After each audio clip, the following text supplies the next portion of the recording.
What's going on, everybody? Welcome back to Knives of the Round Table. My name is Marco, and today we're going to be looking at the Sharp by Design Micro Evo Typhoon. Now, I'm very excited to be able to have this knife because I missed the pre-order.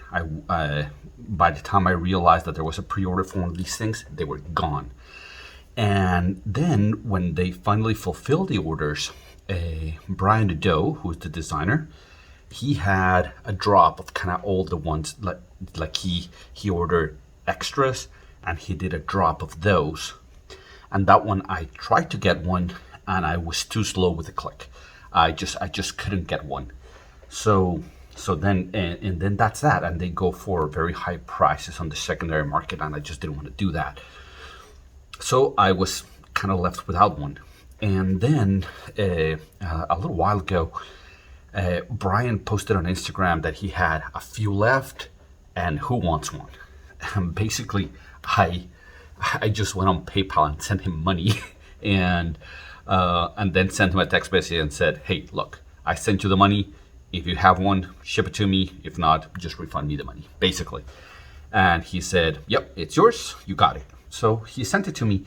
So I'm very excited to be able to have this one for review.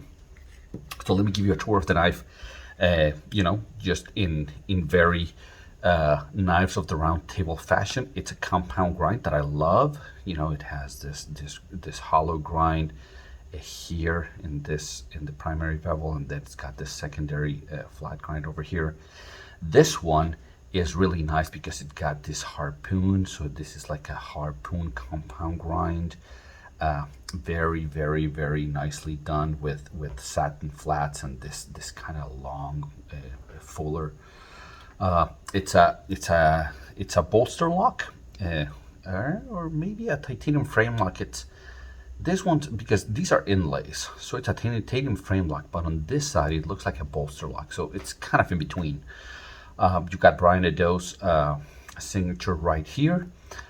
It's an M390 blade. And this is it's black on this black carbon fiber, marble carbon fiber that you see here, and then a mill titanium pocket clip.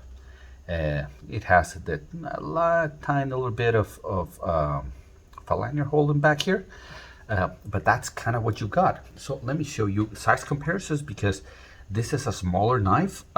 In fact, I think I would have preferred the next size up of the Typhoon, but beggars can't be choosers. So let me show you the size of this. This is against the Paramilitary 2, and this is against the Para 3. So as you can see, it's a small knife.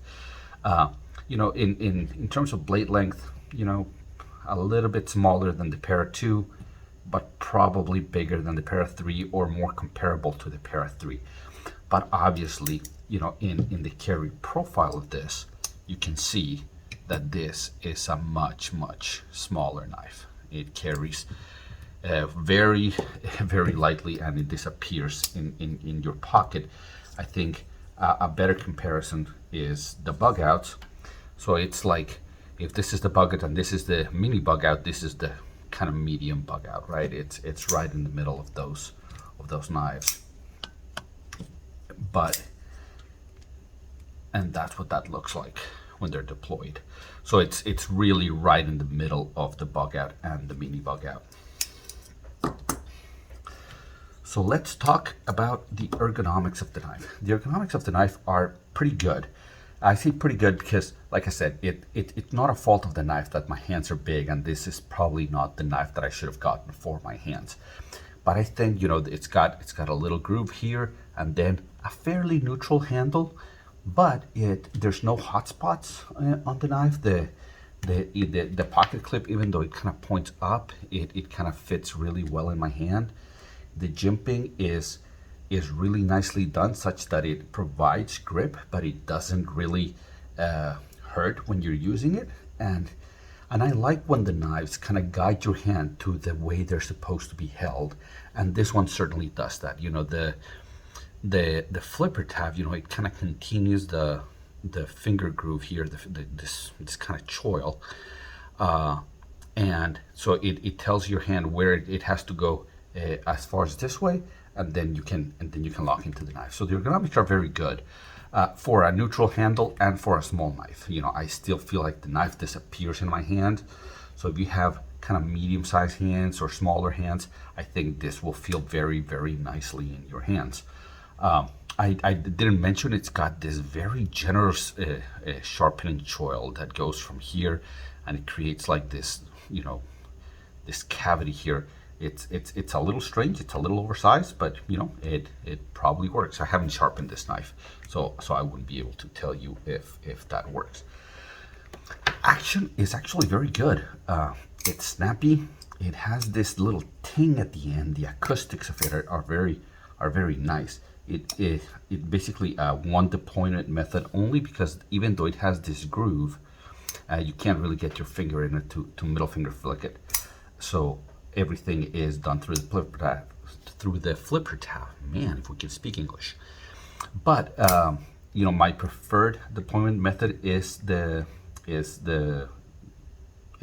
flipper. So this actually works very well.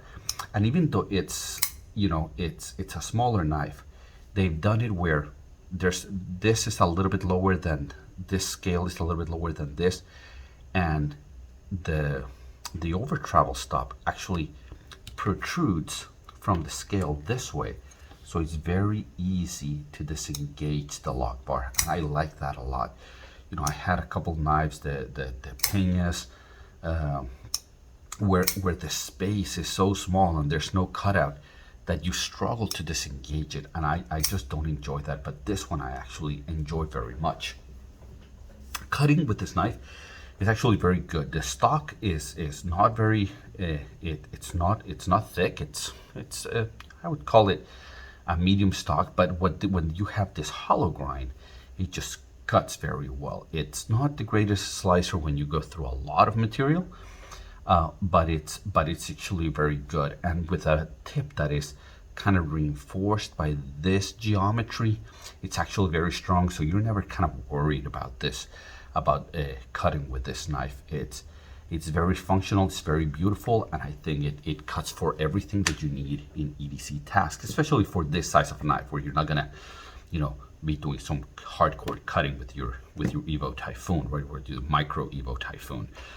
Maybe with your regular Typhoon you would, but for this one, I would say it cuts decent. Not the greatest slicer in the world, but certainly not a slouch either. Now, fit and finish on this is really, really good. You know, Brian Nadeau does a really, really good job.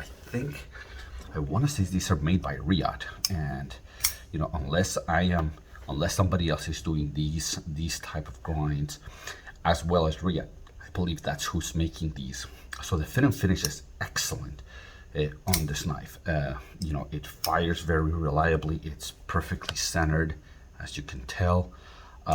The lockup is perfect. You've got an over travel stop. You've got a lock bar insert. Got a milled titanium pocket clip. The inlay is just perfectly done. There's no seam between the titanium and the carbon fiber. It's just very well done. I mean, it's so well done that you see here, it's an interesting thing because it doesn't really have a backspacer. It's close to being an integral, right? Because what you have is you do have two scales, but this scale is milled to the middle and this one is milled to the middle, and they hit in the back. You see? Yeah, I don't know if you can tell. Let me see if you can tell the line in between them, and then there's just a screw that bolts those two together. So the tolerance there, where you don't have a backspacer, has to be much better, because that kind of dictates the geometry of the rest of the knife. So fit and finish is just really good. He has a bunch of details on the knife. The pivot has got this really nice kind of milling on this side, but then on this side he has the same thing, but you've got a Torx that you can disassemble it. Excellent. I don't care if you decorate the pivot, just give me a Torx that I can take it apart and do something with it. So Riyadh usually does a very good job, and I think the quality control from Brian Nadeau, when he gets them, certainly this one didn't slip through the cracks. It's just an excellently built knife. Now, finally, I'm going to talk about the airing of grievances, and I only have one for this knife, and that is with the flipper tab.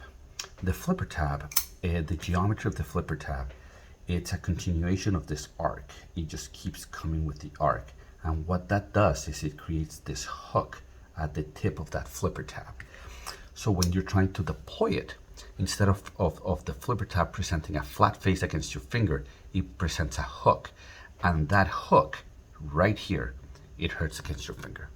Because it's not a thick blade stock, and because it's a pointy, hooky flipper tab, when you deploy it, it hurts a little bit. So as far as fidget factor, after a little while, you will feel it in your finger. Okay, I wish that this was a flat face.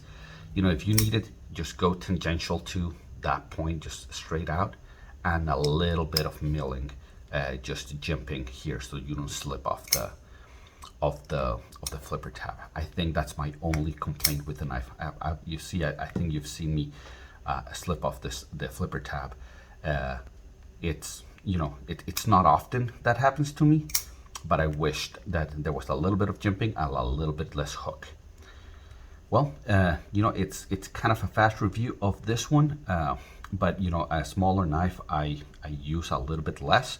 So hopefully this helps you in deciding whether you want to try and pursue some of Brian's work in the future. I think they do great knives, and they have a bunch of different styles of knives that you can pick from. Well, that's gonna do it for this one, guys. If you enjoyed it, if you liked it, hit like, subscribe. Do not hit the notification button. You know where to find me if you want to see my videos. Okay? Until I see you again, take care.